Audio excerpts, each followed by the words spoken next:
Hello everyone, welcome to another new mini blog. আশা করছি সকলে খুব ভালো আছো, সুস্থ আছো। অনেক দিন পর একটা ব্লগ দিচ্ছি। তো আজকে 1 সেপ্টেম্বর আমার জন্মদিন। তো আমার বর আমাকে সারপ্রাইজ দেবে বলে এক জায়গায় নিয়ে যাচ্ছিল দুপুরের লাঞ্চ করাতে। তো পৌঁছে দেখলাম সোদপুরে বাবু কালচারে নিয়ে এসেছিল, যেখানে খুবই বাঙালিয়ানার ছোঁয়া রয়েছে। ভেতরে অ্যাম্বিয়েন্সটা খুবই সুন্দর ছিল, খুব ডেকোরেটেড ছিল।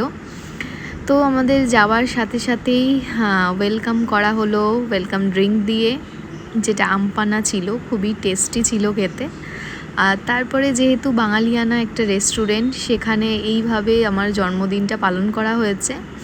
ওরা বেশ একটা পায়েস দিয়েছিল কেকের বদলে, সেটা ছিল ডাবের পায়েস। খুব সুন্দর ছিল পায়েসটা, অন্যরকম খেতে। তারপরে আস্তে আস্তে খাবার সাজানো শুরু হলো, যা দেখে আমার চক্ষু চড়ক গাছ। কারণ এত খাবার কিভাবে শেষ করব আমি সত্যি বুঝে উঠতে পারছিলাম না। প্রচুর কিছু ছিল, ভাত, পোলাও, ফিশ ফ্রাই, বেগুনি, ডাল, শুক্তো, লুচি, আলুর দম, ধোকার ডালনা, শিলে বাটা মুরগি, ভেজ বাটা, এছাড়াও চিংড়ি, ইলিশ, চিতল মাছের মুইঠা, খাসির মাংস, চাটনি, পাঁপড়, মিষ্টি আর 5 রকম ভাজাও ছিল। আর ছিল পায়েস, জন্মদিন মানেই পায়েস।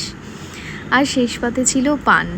তো সেখান থেকে খুব সুন্দরভাবে খাওয়া দাওয়া করে চলে গেছিলাম আমার বড় মাসি শাশুড়ির বাড়িতে। সেখানে গিয়েও সবাই আমাকে কেক দিয়ে সারপ্রাইজ করলো। তো খুব সুন্দর করে ঘন্টু লুকটাকে নিয়ে কেক কাটলাম আর জন্মদিনটা খুব সুন্দর করে সেলিব্রেট করলাম।